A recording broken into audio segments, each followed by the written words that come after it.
Assalamualaikum warahmatullahi wabarakatuh. Bagaimana kabar anak-anak kelas 4 semuanya? Semoga selalu diberikan kesehatan oleh Allah Subhanahu wa taala dan terus semangat dalam menuntut ilmunya. Alhamdulillah, pada pagi hari ini kita dapat bertemu kembali. Langsung saja ya, kita akan belajar tentang sejarah kebudayaan Islam pada pertemuan yang ke-11 semester 1 tahun pelajaran 2020 dan 2021. Bapak harapkan agar terus menyimak materi ini dengan sebaik-baiknya dan terus dicatat poin-poin yang penting, hal-hal yang dirasa perlu di buku catatan SKI-nya. Jangan sampai kosong ya, apalagi tidak dicatat, karena ini nanti akan berguna, terpakai untuk persiapan dalam ulangan akhir semester. Sering mencatat akan menambah wawasan kita dan juga ingatan kita. Nah, anak-anak kelas 4 A, B, C, dan D, pada pagi hari ini kita akan melanjutkan materi SKI, yaitu tentang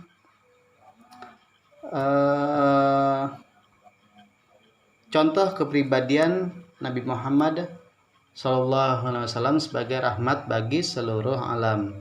Nah, ini sudah kemarin kita bahas ya. Tapi di sini Bapak ulang sedikit. Nah, anak-anak kelas 4A, B, C, dan D. Nabi Muhammad SAW itu diutus Allah Subhanahu wa taala sebagai rahmatan lil alamin. Ada yang masih ingat ayatnya? Quran surah Al-Qalam ya, ayat 4. Nah, yang artinya rahmat bagi semesta alam. Nah, Nabi Muhammad SAW tidak hanya diutus untuk manusia saja, tetapi juga untuk seluruh makhluk di semesta alam. Oleh karena itu, Nabi Muhammad SAW memiliki rasa kepedulian, baik terhadap sesama manusia maupun alam sekitar. Nah, di sini kita akan belajar mengenai tentang yang pertama, kasih sayang Nabi Muhammad SAW terhadap anak-anak, wanita, dan pembantu. Nah, yang pertama yaitu terhadap anak-anak. Nah, Nabi Muhammad SAW adalah orang yang sangat perhatian serta sayang terhadap anak-anak. Beliau mengatakan bahwa orang dewasa harus menyayangi anak kecil dan anak-anak harus menghormati orang dewasa ya, jangan sampai sebaliknya kita sebagai anak-anak berani kemudian membuat orang tua kita sakit hati ya, nauzubillah. Oleh karena itu terus lakukan perbuatan yang baik, menjadi anak yang soleh, solehah, serta berbakti kepada orang tua ya, maupun orang yang lebih tua dari kita. Nah, disebutkan bahwa suatu ketika ada seorang Arab dusun yang datang kepada Nabi Muhammad SAW. Orang ini bertanya, apakah kamu suka menciumi anak-anakmu? Kemudian Nabi menjawab, ya. Kemudian Arab dusun tadi bertanya lagi. Arab dusun lalu berkata, apakah sungguh saya belum pernah melakukan hal itu? Kemudian Nabi bertanya, apakah aku bisa memberi kasih sayang kepadamu bila Allah Subhanahu wa taala telah mencabut perasaan kasih sayang dari hatimu? Nah, di sini maksudnya Rasulullah SAW ingin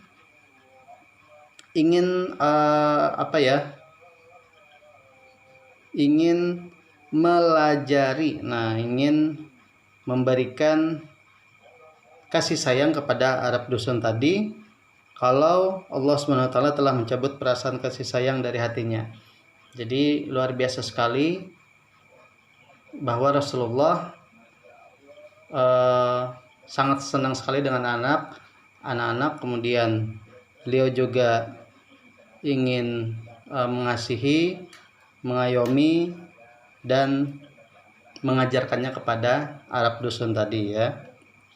Nah, pada suatu hari Nabi Muhammad SAW juga sedang melakukan sholat. Nah, dengan penuh kekhusyuan, artinya dengan penuh ketenangan. Saat melakukan sujud, nah itu tiba-tiba cucu beliau yakni Hasan dan Husin menaiki punggung beliau. Nah, mereka tidak tahu kalau kakeknya itu sedang melakukan sholat, yaitu sedang melakukan ibadah kepada Allah Subhanahu wa taala. Meski sholatnya agak terganggu, namun beliau tidak menyingkirkan keduanya. Nabi Muhammad SAW tetap meneruskan sholatnya hingga selesai. Beliau dapat memahami kedatangan kedua cucunya itu yang mungkin ingin mengajaknya bermain. Nah, jadi ketika Nabi Muhammad SAW sholat itu datang dua cucu beliau Hasan dan Husin kemudian menaiki punggung dari Nabi Muhammad pada saat sujud, tapi beliau tidak menyuruh pergi atau tidak membuat kedua cucu beliau tadi berhenti, ya. Beliau tetap terus menahan sampai kedua cucu tadi turun. Nah, situ contoh kepedulian beliau terhadap anak-anak. Nah, kemudian yang kedua yaitu terhadap wanita. Nah, di sini Nabi Muhammad SAW sangat peduli terhadap wanita, apalagi istri-istri beliau. Terhadap istri beliau itu Nabi Muhammad SAW selalu mengajarkan keterbukaan dalam keluarga sehingga istri beliau merasa dihargai. Nah, jadi tidak ada rahasia ataupun sesuatu hal yang ditutup-tutupi. Kita pun juga sebagai anak jangan sampai memiliki rahasia yang tidak diketahui oleh orang tua kita, ya. Terbuka. Dengan keterbukaan itu akan membuat keluarga menjadi nyaman, ya, nyaman, aman dan tentram.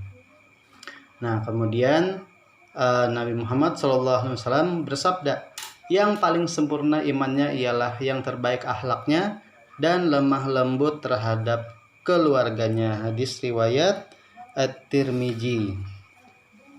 Nah, di sini Al-Aswad pernah menanyakan pada Aisyah apa yang dikerjakan Nabi ketika di rumah. Kemudian Aisyah mengatakan suka membantu istrinya mengerjakan pekerjaan rumah tangga. Nah, ketika waktu salat tiba, maka pekerjaan itu ditinggalkan.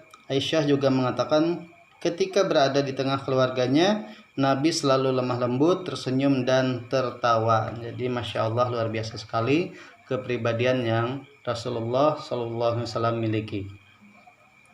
Nah, dikatakan pula juga Nabi Muhammad SAW itu istri beliau yang bernama Khadijah yang rela mengeluarkan harta bendanya demi membela dan membantu Nabi Muhammad SAW dalam menyiarkan agama Islam. Khadijah juga mengeluarkan harta bendanya guna membebaskan budak-budak atau pembantu supaya tidak disiksa majikannya. Setelah mereka dibebaskan, Nabi Muhammad SAW dan Khadijah memperlakukan mereka seperti keluarga sendiri. Nah, jadi luar biasa sekali kepribadian beliau terhadap wanita, khususnya istri dari Nabi Muhammad SAW. Nah, anak-anak kelas 4 A, B, C, dan D yang selanjutnya yaitu terhadap pembantu. Nah, di sini Nabi Muhammad SAW sangat menaruh perhatian terhadap nasib orang-orang yang lemah, ya, seperti fakir miskin, budak, dan pembantu. Kasih sayang terhadap mereka belum ada yang menandinginya. Jadi beliau bebaskan, ada yang diangkat menjadi anak, ada juga menjadi pelayan beliau di dalam rumah tangga. Nah, pembantu beliau yang bernama Anas bin Malik mengatakan, itu selama 10 tahun saya menjadi pembantu Nabi Muhammad SAW, beliau belum pernah membentakku. Jadi luar biasa sekali, 10 tahun Nabi Muhammad mempunyai pembantu yang bernama Anas bin Malik. Selama 10 tahun itu juga beliau tidak pernah marah, ya, tidak pernah istilahnya menyariki, membentak, ya, dan bahkan apalagi memukul, tidak pernah. Jadi luar biasa sekali. Mudah-mudahan kita juga bisa mengambil hikmahnya ya. Tidak boleh membentak orang tua, orang yang lebih tua dari kita, dan kita juga diajarkan untuk lebih sopan dan santun, kemudian lemah lembut dalam bertutur kata. Kemudian sahabat Abdurrahman bin Auf menceritakan bahwa Rasulullah SAW tidak pernah segan berjalan dengan kaum budak, tidak keberatan berkumpul dengan kaum janda, sehingga mereka dapat menyampaikan keperluan masing-masing dengan puas dan beliau mau mendengarkan keluhan mereka. Nah, jadi tidak ada rasa supan ya, tidak ada rasa malu yang dimiliki oleh Nabi Muhammad apabila berjalan dengan budak atau pembantu atau mengeluarkan pendapat kepada orang lain untuk berbagi ilmu pengetahuan.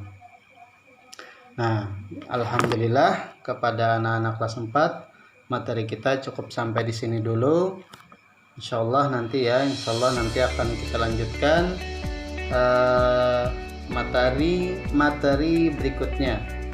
Nah, yaitu tentang kasih sayang Nabi Muhammad SAW terhadap orang yang memusuhi beliau dan kepedulian Nabi Muhammad SAW terhadap hewan, tumbuhan, dan alam sekitar. Nah, jadi nanti insyaallah akan kita pelajari pada pertemuan berikutnya. Untuk itu terus semangat belajarnya, semoga menjadi anak yang soleh dan solehah. Amin, amin ya rabbal alamin. Bapak akhiri, wabillahi taufiq wal hidayah. Wassalamualaikum warahmatullahi wabarakatuh.